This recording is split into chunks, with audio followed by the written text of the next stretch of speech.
अभी हम पहले भी कई बार डिस्कस कर चुके हैं कि हर साल भारत के लाखों लोग यानी लाखों की संख्या में भारतीय लोग भारत की नागरिकता को छोड़कर किसी दूसरे देश की नागरिकता ले लेते हैं। पहले ही सारे भारतीय लोग वर्क या फिर स्टडी वीजा के ऊपर विदेशों में जाते हैं और फिर वहां पर कुछ साल काम करने के बाद जब उस देश की नागरिकता के लिए वहां पर क्राइटेरिया पूरा हो जाता है तो ये बिना समय बर्बाद किए वहां की पीआर यानी परमानेंट रेजिडेंसी के लिए अप्लाई कर लेते हैं और फिर अगर उनको वहां पर अप्रूवल मिलता है तो ये भारत की नागरिकता को छोड़कर वहां की नागरिकता ले लेते हैं। आज हम ये डिस्कस इसलिए कर रहे हैं क्योंकि भारत सरकार ने पार्लियामेंट में एक डेटा रिलीज किया है, यानी भारत की संसद की पटल के ऊपर एक डेटा रखा है जिसमें ये बताया गया है कि भारत के कितने लोग इस साल भारतीय नागरिकता को छोड़कर किसी दूसरे देश की नागरिकता ले रहे हैं। और इसमें कनाडा को एक बहुत ही बड़ा धक्का लगा है और साथ में अमेरिका को लेकर भी इसमें अपडेट है। तो सबसे पहले रेफरेंस के लिए आपकी स्क्रीन के ऊपर द इकोनॉमिक टाइम्स के आर्टिकल का स्क्रीनशॉट है। भारतीय सरकार के डेटा के मुताबिक जून महीने तक यानी कि इस साल 2023 के पहले 6 महीनों में अभी तक 87,026 भारतीय लोगों ने भारत की नागरिकता को छोड़कर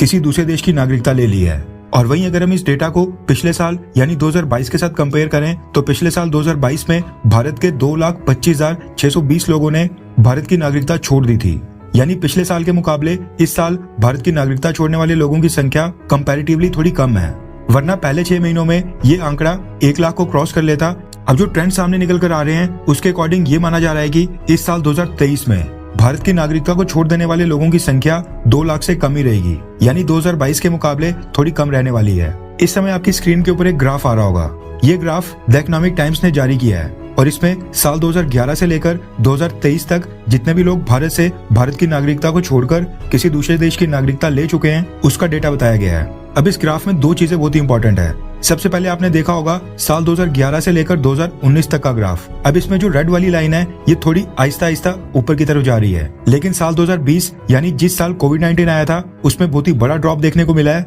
और ठीक उसके अगले साल यानी साल 2021 और 2022 में ये ग्राफ बहुत ही तेजी से ऊपर गया है, जो दर्शाता है कि कोविड-19 के बाद भारत की यूथ में और भारत के आम लोगों में भारत की नागरिकता छोड़कर किसी दूसरे देश में सेटल होने की होड़ है वो काफी तेज हो रही है और अब कोविड-19 के बाद भारत के ज्यादा लोग भारत को छोड़ना चाहते हैं। अब ये जो लास्ट वाले में यानी कि साल 2023 में आपने जो ड्रॉप देखा है ये इसलिए क्योंकि अभी तक जून महीने का ही डेटा आया है और इस साल के 6 महीने अभी बाकी हैं और जब ये साल यानी साल 2023 पूरा हो जाएगा तो ये ग्राफ भी थोड़ा ऊपर जाने की उम्मीद है। कहने का मतलब है कि जब से कोविड-19 पेंडेमिक आई है उसके बाद से भारत से विदेशों में सेटल होने की जो होड़ है भारत के अंदर काफी बढ़ गई है और अब भारत की सोसाइटी में माँ बाप भी इसको एक तरह से अपनी रिस्पेक्ट के रूप में देखते हैं। यानी जब उनका कोई लड़का या फिर लड़की स्टडीज या फिर वर्क वीजा के ऊपर विदेश जाता है और इसको बहुत ही गौरवान्वित होकर कहते हैं कि उनका बेटा या बेटी विदेश गए हैं। नो डाउट कि ये सारे लोग जो भारत की नागरिकता को छोड़ चुके हैं ये विदेशों में एक तरह से भारत के एम्बेसडर की तरह ही हैं और रेमिटेंसेस के रूप में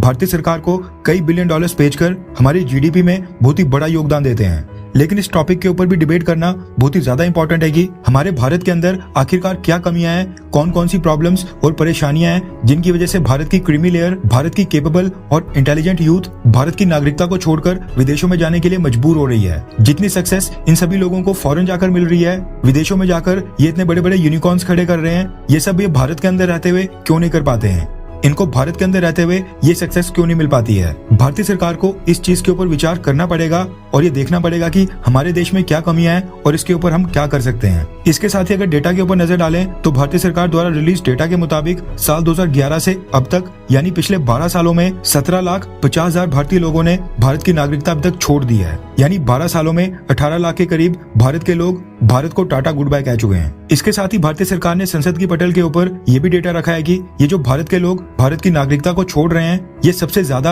अमेरिका में जा रहे हैं और उससे थोड़ी कम संख्या ऑस्ट्रेलिया की है और उससे कम कनाडा और उससे कम यूके की। यानी ये कहना गलत नहीं होगा कि भारत के 80 से 90% लोग अमेरिका, ऑस्ट्रेलिया, कनाडा और यूके इन चारों देशों में जाना पसंद करते हैं। अब सेकंड स्पॉट के ऊपर ऑस्ट्रेलिया आ गया है, लेकिन इससे पहले कनाडा सेकंड स्पॉट के ऊपर था। कहने का मतलब है कि इस साल ट्रेंड थोड़ा चेंज हो गया है और भारत के अब ज्यादा लोग कनाडा को ना पसंद करके ऑस्ट्रेलिया में जाना पसंद कर रहे हैं, वरना इससे पहले अमेरिका के बाद कनाडा आया करता था। अब इसके पीछे का कारण जो कनाडा की सरकार इस टाइम पर खालिस्तान वायलेंस को लेकर काफी टॉलरेंट है और खालिस्तानियों को वहां पर काफी सपोर्ट कर रही है, ये भी इसका एक बड़ा कारण हो सकता है कि कई सारे भारतीय लोग कनाडा को ना पसंद कर ऑस्ट्रेलिया में जाना पसंद कर रहे हैं। अब इस रिपोर्ट में यह भी बताया गया है कि भारत के काफी सारे लोग अमेरिका जाना पसंद कर रहे हैं। यानी आप देख सकते हैं कि भारत के लगभग 40% के करीब लोग अमेरिका में जाकर वहां की सिटीजनशिप ले रहे हैं, यानी कि वहां की नागरिकता ले रहे हैं। और अगर आप जो बाइडेन एडमिनिस्ट्रेशन के ऊपर नजर डालें तो इस समय भी 140 हाई रैंकिंग ऑफिशियल्स ऐसे हैं जो कि भारतीय मूल के हैं, जो दिखाता है कि भारत के लोग अमेरिका में जाकर भी वहां पर काफी सक्सेसफुल हो रहे हैं। अब इस चीज को लेकर कई सारे लोगों का कहना है कि